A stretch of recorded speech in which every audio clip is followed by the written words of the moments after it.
নমস্কার বন্ধুরা, রামতুর ছাদ বাগানের পক্ষ থেকে আপনাদেরকে অভিনন্দন।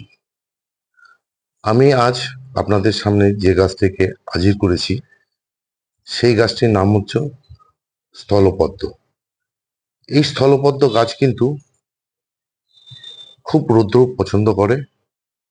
এই গাছটিকে করতে গেলে অন্তত মিনিমাম 7-8 ঘন্টা রোদ থাকে এমন জায়গাতে রাখতে হয়।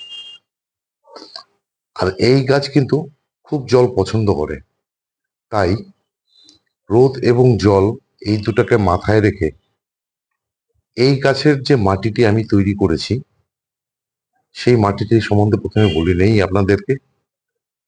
আমি এই গাছটির জন্য 4 ভাগ সাধারণ মাটি নিয়েছি, 3 ভাগ কম্পোস্ট।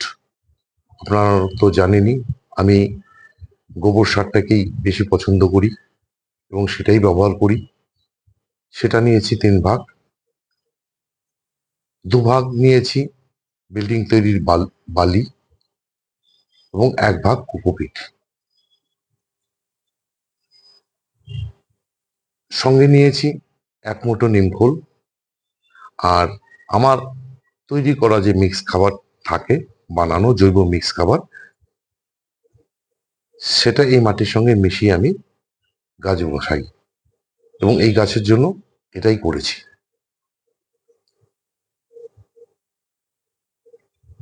এই গাছ মোটামুটি শীতের দিকে সেপ্টেম্বর মাস থেকেই ফুল ফুটতে শুরু করে বেশিরভাগ।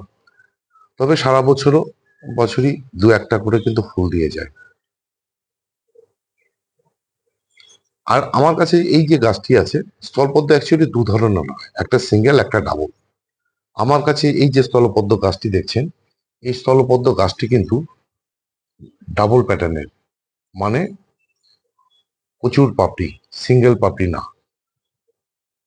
এই ফুলটি যখন ফোটে তখন সকালবেলা ফোটে সাদা, দুপুরের দিকে সেটা একটু হলদে রঙের হয়ে যায় এবং বিকালে গিয়ে সেটা একদম গোলাপি কালার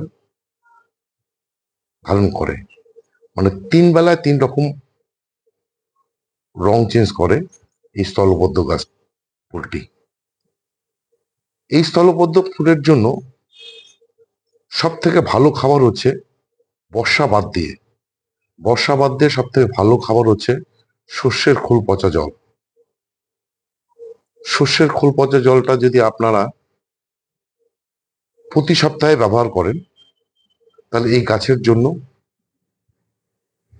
মানে খুবই ভালো। তবে আমি সর্ষের খোলের সঙ্গে মাসে 1বার করে জৈব মিক্স খাবার ব্যবহার করি। এছাড়া 15 দিন অন্তর আমি মাইক্রোনিউট্রেন মানে অনুখাদ্য যখন যেটা থাকে সেটাই ব্যবহার করি। তবে আপনারা যদি মহুমিন ব্যবহার করেন তাহলে 1 লিটার জলে 1.5 গ্রাম দেবেন। আর যদি বায়োভিটা এক্স ব্যবহার করেন তাহলে 1 লিটার জলে 1.5 ml দেবেন। আর অ্যাগ্রোমিন গোল্ড দিলে, অ্যাগ্রোমিন গোল্ড সব থেকে ভালো, একটু দামটা বেশি। অ্যাগ্রোমিন গোল্ড যদি আপনারা ব্যবহার করেন তাহলে 1 লিটার জলে 1 ml দিয়ে এই গাছটিতে স্প্রে করে দিবেন মাসে 2 বার। এই হচ্ছে এর মেনলি খাবার, আর কিচ্ছু প্রয়োজন পড়ে না।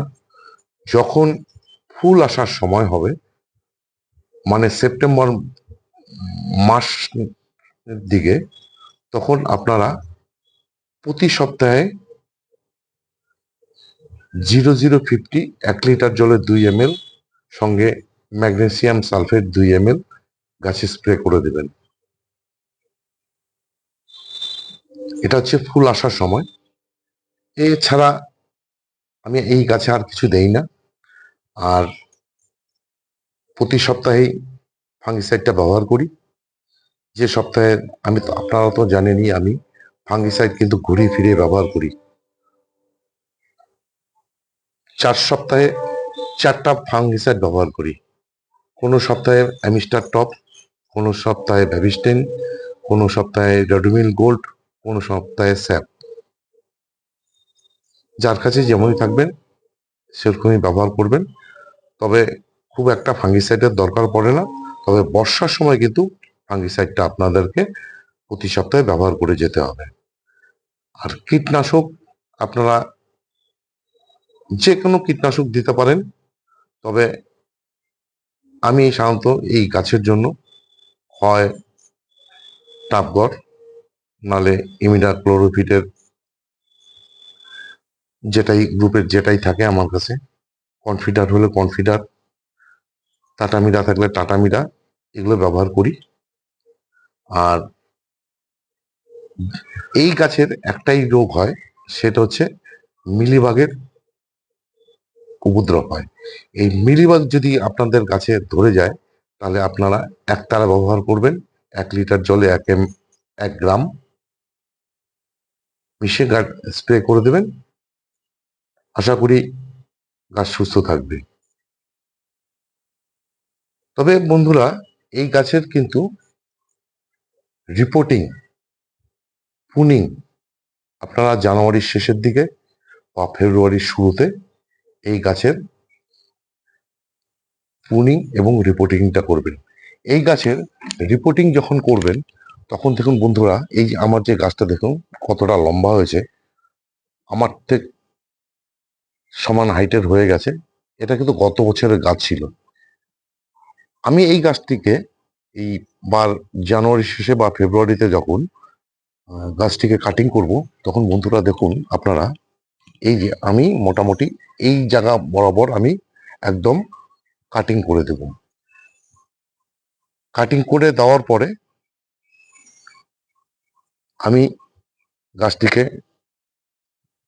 5-7 দিন পরে গাছটিকে রিপোর্ট করব। যখন রিপোর্ট করব, যেই মাটিটি বললাম ওই মাটিটিতেই আপনারা গাছটিকে রিপোর্ট করবেন। আর এই যে কাটিং এর যে ডালগুলো, এই যে কাটিং এর থেকে যে ডালগুলো বেরোবে দেখুন বন্ধুরা, এখান থেকে আপনারা কি করবেন, রুট হরমোন বলে একটা পাউডার পাওয়া যায়, এই রুট হরমোন কিছুটা লাগিয়ে বালির মধ্যে বসিয়ে দেবেন। দেখবেন আপনাদের এখান থেকেও প্রচুর চারা তৈরি হয়ে যাবে। আর এমনি বন্ধুরা, আর একটা জিনিস দেখাই, আপনারা সবসময় সেটা করতে পারবেন, এবং সেটা হচ্ছে পিঞ্চিং। এই দেখুন বন্ধুরা, এই যে ফুলের দেখুন, এখানে দেখুন কড়ি আসছে, প্রতিটাতেই দেখুন কড়ি আসছে। এই কড়ি থেকে কিন্তু আর কয়েকদিন পরেই ফুল হবে। যখন কড়ি থেকে ফুল হয়ে যাবে তখনই আপনারা কি করবেন, ওই ডগাটাকে এই বরাবর পিঞ্চিং করে দিবেন। তাহলে কি হবে, তার নিচের থেকে আরো কিছু শাখা পোশাখা বেরোবে। যেই ভুলটি আমি করেছিলাম, আমি এটা করিনি, যার জন্য আমার এই গাছটি এরকম লম্বা হয়ে গেছে, অতিরিক্ত লম্বা হয়ে গেছে, শাখা তুলনামূলক অনেক কম। আপনারা তো জানেনই, জানার কোনো শেষ নাই। তার জন্যই বললাম এবছর আমি আর সেই ভুলটা করব না। আপনাদেরকে একদম দেখিয়ে দিলাম আমি এই বরাবর কাটিং করে দিয়ে আমি গাছটাকে ঝোপালো বানাবো। এই ছিল আমার স্থলবদ্ধ গাছের পরিচর্যা। যদি আপনাদের ভালো লেগে থাকে তাহলে লাইক দেবেন, কমেন্ট করবেন এবং আমার চ্যানেলটিকে সাবস্ক্রাইব করবেন। ধন্যবাদ। ভালো থাকবেন, সুস্থ থাকবেন, সবুজের সাথে থাকবেন।